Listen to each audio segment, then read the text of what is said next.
قال سمعت رسول اللہ صلی اللہ علیہ وسلم، میں نے جناب نبی کریم صلی اللہ علیہ وسلم سے سنا فرماتے تھے، من شہد اللہ الہ الا اللہ وان محمد رسول اللہ، جو گواہی دے کہ اللہ کے سوا کوئی معبود نہیں اور حضرت محمد صلی اللہ علیہ وسلم اللہ کے رسول ہے، نو حرم اللہ علیہ النار، اللہ اس پر آگ جہنم کا حرام کرے گا۔ اس پر ملا علی قاری نے اعتراض یہ کیا ہے کہ اس سے یہ معلوم ہوا کہ ایمان لا الہ الا اللہ محمد رسول اللہ پڑھنے کا نام ہے، اس کے بعد نہ کسی نیکی کی ضرورت ہے اور نہ کسی گناہ سے بچنے کی ضرورت ہے۔ جو لا الہ الا اللہ پڑھے گا اللہ اس پر جہنم کی آگ کو حرام کرے گا۔ ٹھیک، حالانکہ اعمال کا ہونا ضروری ہے، تقوی اختیار کرنا گناہوں سے ضروری ہے۔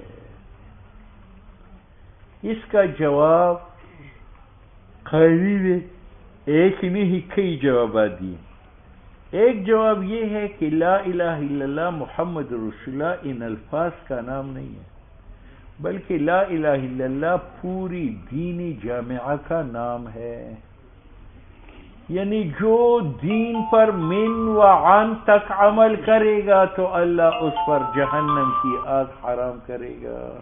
تو اس سے صرف زبانی کلمہ ہوا یا پورا دین ہے؟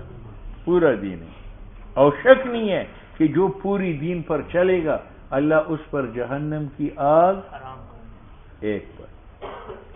دوسرا جواب یہ ہے کہ ایک کلمہ ہے اور ایک کلمے کے تقاضے ہیں، وہ تقاضے دو ہے، فعل طاعات کے اور ترک سیئات کے۔ اس کا معنی یہ ہوا جو گواہی دے گا لا الہ الا اللہ وان محمد رسول اللہ مع تمام تقاضوں کے، یعنی طاعات بجا لے گا اور گناہوں سے بچے گا، نحرم اللہ علیہ النار، اللہ اس پر۔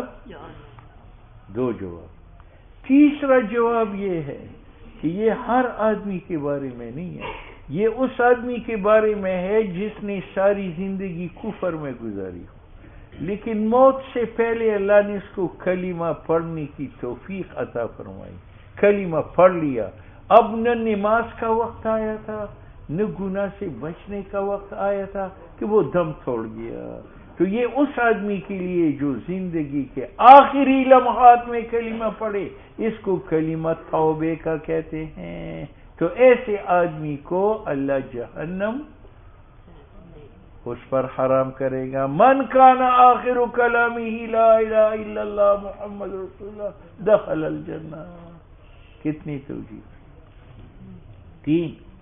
چوتھی توجیہ، چوتھا جواب اس نے یہ دیا ہے کہ لا الہ الا اللہ سے مراد صرف یہ الفاظ ہے، اور اگر آپ کہتے ہیں کہ نیک اعمال بھی تو ضروری ہے تو ہم کہتے ہیں نار سے مراد نار معبد ہے، یعنی جو لا الہ الا اللہ محمد رسول اللہ پڑھے گا، کوئی نیکی نہ ہو، کوئی گناہ اس نے چھوڑا نہ ہو، اس پر مطلق نار حرام ہے یا نار معبد حرام ہے؟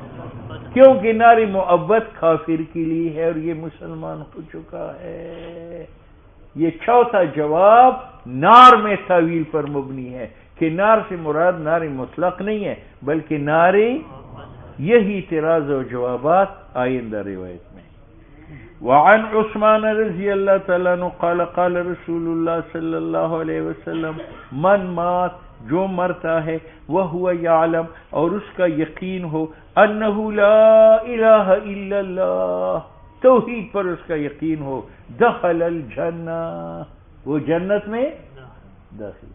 اس پر بھی وہی اعتراض ہے، کس سے تو معلوم ہوا کہ ایمان نام قلبی یقین کا توحید اور رسالت پر، جس کے دل میں یہ یقین ہو، اس کے بعد نہ وہ نیکی کا محتاج ہے نہ اس کی گناہ اس کی جنت کے راستے میں رکاوٹ ہے۔ ٹھیک ہے، حالانکہ جنت میں جانے کے لیے اعمال کی ضرورت ہے، گناہ چھوڑنے کی ضرورت ہے۔ اس کی بھی وہی جوابات ہے کہ جو آدمی مرے اور اس کا یقین ہو لا الہ الا اللہ کا اور اس کے تقاضوں پر بھی عمل کرتا ہو، طاعات کرتا ہو اور گناہوں سے بچتا ہو۔ یا یہ کہ لا الہ الا اللہ ان الفاظ کا نام نہیں ہے بلکہ یہ پوری دین کا نام اور تعبیر ہے، یعنی اس کا معنی یہ کہ جو دین جامعہ کے پیروکار ہوگا. ٹھیک ہے. تیسرا جواب یہ ہے کہ یہ اس شخص کے بارے میں ہے جو ساری زندگی کفر میں گزارے اور آخری لمحات میں اللہ اس کو کلمہ پڑھنے کی توفیق جس کو کلمہ توبے کا کہتا ہے تو یقیناً وہ جنت میں جائے گا. ٹھیک ہے. چوتھا جواب اس نے یہ دیا ہے کہ دخل الجنہ، دخول جنت دو قسم پر ہے، ایک ابتدائی کہ آپ قبر سے اٹھے اور جنت جائے، اور ایک ثانوی کہ قبر سے جہنم میں جائے اور بقدری گناہ سزا بھگتنے کے بعد اب جنت میں جائے. تو یہاں دخول سے مراد دخول اولی نہیں ہے بلکہ دخول ثانوی ہے، جو لا الہ الا اللہ پڑھنے والا ہو اگر وہ گناہگار بھی ہو، اگر وہ ابتداءً جنت میں نہیں جائے گا تو آخراً جائے گا. وعن جابر قال قال رسول اللہ صلی اللہ علیہ وسلم سنتان، دو خصلتیں ہیں، موجبتان وہ واجب کرتی ہے دونوں. قال رجل یا رسول اللہ ما الموجبتان، ایک آدمی نے سوال کیا یا رسول اللہ وہ دو خصلتیں جو واجب کرنے والی ہے کیا ہے؟ فرمایا ایک یہ ہے من مات یشرک باللہ شیئا، جو آدمی مرے اور اشاعت التوحید و سنت کا نہ ہو ندخل النار، یعنی شرک وہ خصلت ہے جو موجب ہے جہنم کا. ومن مات لا یشرک باللہ شیئا، اور جو مرے اور وہ اشاعت التوحید و سنت کا ہو، ٹھیک ہے، دخل الجنہ. اب اگر اشاعتی نیک عمل بھی ہے، گناہ سے بچنے والا بھی ہے تو دخل الجنہ دخولا اولا. اور اگر توحیدی گناہگار ہے لیکن خدا نے معاف کیا پھر دخل الجنہ دخولا اولا. اور اگر توحیدی گناہگار ہے اور خدا نے معاف نہیں کیا تو دخل الجنت دخولان. بہرحال توحید فی ذات، توحید فی صفات، توحید فی الاختیارات، توحید فی الاسماء المخصوصات اور توحید خدا کی معبود ہونے میں یہ اصل الاصول ہے. وعن ابی ہریرہ رضی اللہ تعالیٰ عنہ قال كنا قعودا، ہم بیٹھی ہوئی تھے حول رسول اللہ صلی اللہ علیہ وسلم، نبی علیہ السلام کی ارد گرد، ومعنا ہماری مجلس میں ابو بکر و عمر رضی اللہ تعالیٰ عنہما بھی تھے، فی نفر ایک جماعت میں. فقام رسول اللہ صلی اللہ علیہ وسلم، نبی علیہ السلام اٹھ کھڑے ہوئے، من بین اظہرنا ہماری مجلس سے، فابطأ علینا اور واپس آنے میں دیر لگائی، وخشینا اور ہم ڈرے، ان یقتطع کہ حضور کہیں قتل نہ کیا گیا ہو، دوننا ہمارے بغیر، وفزعنا ہم بہت گھبرا گئے، فقمنا ہم مجلس سے کھڑے ہو گئے حضور کو تلاش کرنے کے لیے. فکنت اول من فزع، ابو ہریرہ فرماتے ڈرنے والوں میں سب سے پہلے میں تھا. فخرجت میں نکلا، ابتغی رسول اللہ صلی اللہ علیہ وسلم میں تلاش کر رہا تھا نبی علیہ السلام کو، حتی اتیت حائطا للانصار میں انصار کی کھجور کے ایک باغ کے پاس پہنچا. یہ باغ انصار بنی نجار کا تھا. فدرت به میں دیوار کے چاروں طرف گھوما، حل اجد له بابا کہ اس کا کوئی دروازہ ہو اندر جاؤں. فلم اجد میں نے دروازہ نہ پایا. فاذا ربیع وہاں پانی کی ایک ندی تھی، یدخل فی جوف حائط وہ دیوار کی بیچ میں اندر جاتی تھی، من بیر خارجت ایک کنواں سے جو دیوار سے باہر تھا. ربی کا معنی الجدول نالا پانی کا. فاحتفظت میں نے اپنے آپ میں سکڑ پنے سے پیدا کیا، سوراخ تنگ تھا تاکہ میں گھس سکوں. پس میں نے سکڑ پن پیدا کیا جسم میں، فدخلت میں داخل ہوا تو سامنے رسول اللہ صلی اللہ علیہ وسلم بیٹھے تھے. فقال حضور نے فرمایا ابو ہریرہ یعنی انت ابو ہریرہ. قال کا فاعل نبی علیہ السلام میں، ابو ہریرہ خبر ہے مبتدا محذوف کا، انت ابو ہریرہ. فقلت نعم میں نے کہا ہاں یا رسول اللہ. قال ما شانک کیسے آئے؟ میں نے کہا یا رسول اللہ آپ ہماری درمیان تھے، فقمت، آپ اٹھ گئے، فافتات علینا، واپس آنے میں اپنی دیر لگائی، ہم ڈرے ان تقتطع دوننا کہ آپ کو قتل نہ کیا گیا ہو ہماری بغیر، ففزعنا، ہم گھبرا گئے، فکنت اول من فزع، اور سب سے پہلے ڈرنے والا میں تھا، فاتیت هذا الحائط، میں اس دیوار کے پاس آیا، فاحتفظت، میں نے شکر پن پیدا کیا، کما یحتفظ الثعلب، جس طرح گیدڑ شکڑا پن پیدا کرتے ہے سوراخ میں جانے کے لیے، وہؤلاء الناس ورائی، اور صحابہ میری پیچھے پیچھے ہیں۔ فرمایا ابو ہریرہ، اور دے دیا حضور نے مجھے نالے اپنی دو جوتے، اپنی یہ دو جوتی دیے یا بطور سند کی کہ میری یہ بات لوگوں کو پہنچاؤ، اگر لوگ آپ سے سند مانگے تو یہ دو جوتے بتاؤ، یا دو جوتی دیے، اشارہ کیا ثابت قدمی کی طرف کہ جو لا الہ الا اللہ پڑھے گا اور پھر ثابت ان الذین قالوا ربنا اللہ ثم استقاموا، مجھے دو جوتی دیے، فرمائے اذهب بنعلی ہاتین، میری یہ دو جوتی جو ہے وہ لے جاؤ، فمن لقیک من وراء هذا الجدار، اس دیوار کی پیچھے جو آپ سے ملے اور گواہی دے اللہ الہ الا اللہ مستيقنا بها قلبه، دل کی یقین سے، فبشرہ بالجنہ، ہر کلمہ گو کو کہو تو جنتی ہے، وکان اول من لقیت، اول وہ شخص جو دیوار سے باہر میں ملا وہ عمر تھے، فقال ما هاتان النعلان یا ابا ہریرہ، یہ دو جوتے کس کی ہیں؟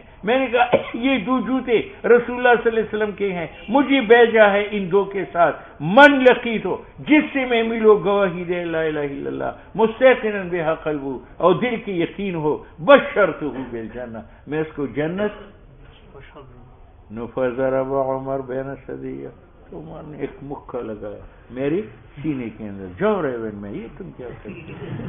فحضرت، فخررت، میں گرا، لیستی، سرین کے بیر، ایسے پیچھے میں گر گیا، فقال ارجع یا ابا ہریرہ، واپس لوٹ جاؤ، فرجعت، میں حضور کے پاس گیا، فاجہشت، میں نے خوب مبالغہ کیا، بالبکا، رونے میں، ورکبنی عمر، اور عمر میری پیچھے پیچھے تھا، وَإِذَا هُوَ عَلَى سَرِي، یعنی بالکل میری نقش قدم پر آ رہا تھا، فقال رسول اللہ صلی اللہ علیہ وسلم ما لک یا ابا ہریرہ، حضور نے فرمایا بزرگ کو کیوں رو رہے ہو؟ قلت، میں نے کہا لقیت عمر، میں جمیعۃ علماء اسلام کی کمانڈر سے ملا، فاخبرته بالذی بعثنی، میں نے خبر دے دی اس اللہ کے راستے کا جس کے ساتھ آپ نے مجھے بھیجا ہے، فضرب بین ثدیہ، اس نے ایک مکہ مارا میری چھاتیوں میں، ضربتن، ایسا ضرب، خررت لیستی، کہ میں پیچھے گرا شرین کے بل، اور عمر نے مجھے کہا ارجع وبجا، حضور نے فرمایا یا عمر ما حملک، آپ کو کس نے ابارا ہے کہ آپ نے ابو ہریرہ کو علی ما فعلتا، اس مارنے پر جو تو نے کیا ہے؟